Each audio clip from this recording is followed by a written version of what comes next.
The history of animation is a very long and intriguing one for those deeply invested in the history of film.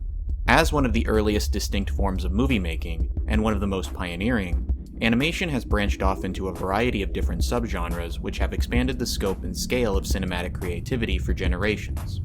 And one of the most distinct and often most eclectic forms of animation is, without a doubt, the genre of stop-motion animation. For the exceptionally ignorant, stop-motion animation is best described as the technique in which the illusion of motion is given to three-dimensional objects by way of moving said objects physically in between the shooting of individual photographic frames. These frames are then played back at a steady rate, giving the on-screen visual effect that they are moving somehow independently.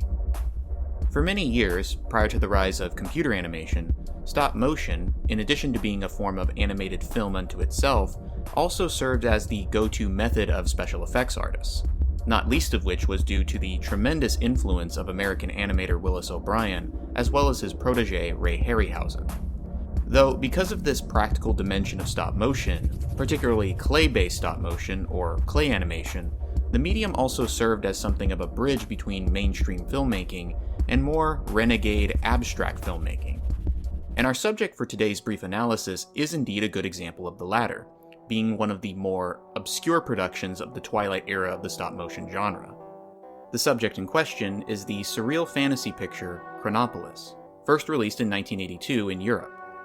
Directed by Polish animator Piotr Kamler, the film is one of several pictures from the late 1970s and 1980s which utilize the technique and unique aesthetic appeal of stop-motion in a more avant-garde fashion. The film's story centers around a fantastic city high above the clouds, which is ruled over by a race of towering immortal entities. These immortal beings, whose designs call to mind the aesthetic qualities of classical sculpture, spend most of their seemingly endless lives experimenting with the elements of time and electricity. Although these immortals possess tremendous power and knowledge, they have nonetheless become bored in the eons they have spent enjoying the fruits of their labors, and now they seem to engage in their experiments with a cold sort of indifference, as they await the arrival of some new power or some new knowledge that will remedy the monotony of their phenomenal, but still rather purposeless existence. One day, one of the neglected sentient orbs created by the denizens of the Chronopolis explores the area outside the city walls, where it encounters and quickly befriends a stray climber from the surface world.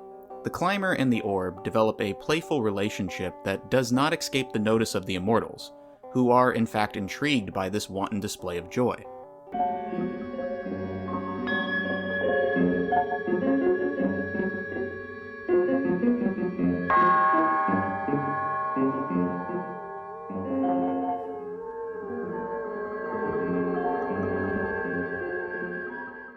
Believing that this may be the power they have been waiting so many years for, they lead the climber and the ball back into the city, hoping to possibly harness this strange new power for themselves.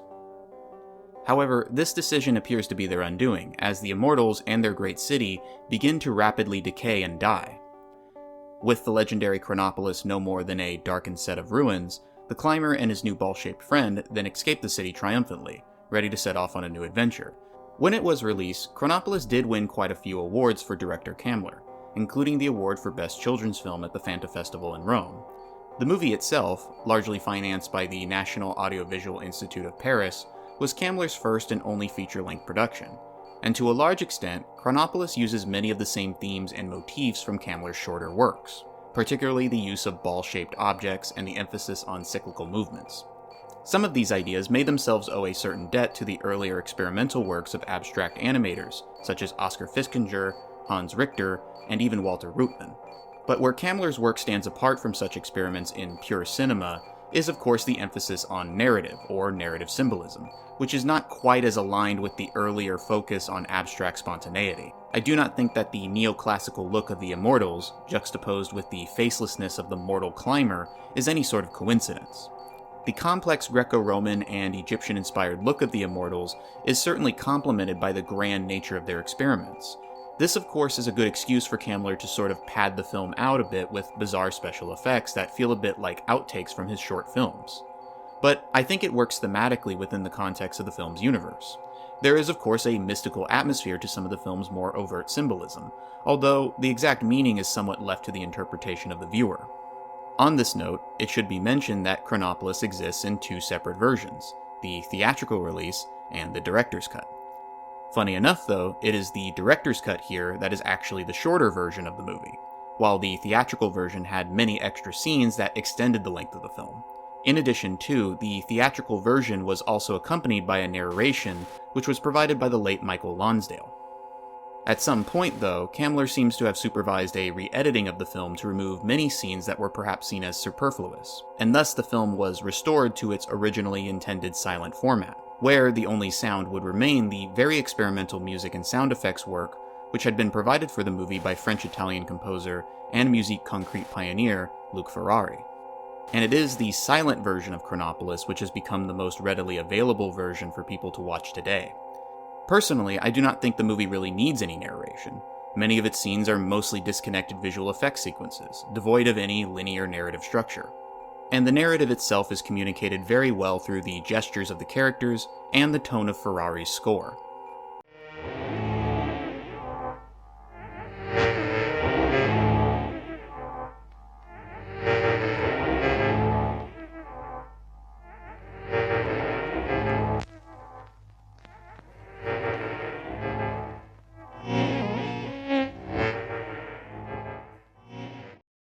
While Chronopolis was largely forgotten after a minor home video release, the distribution of the film on the internet and its apparently nebulous copyright status have allowed it and some of Kamler's other work to find a new demographic.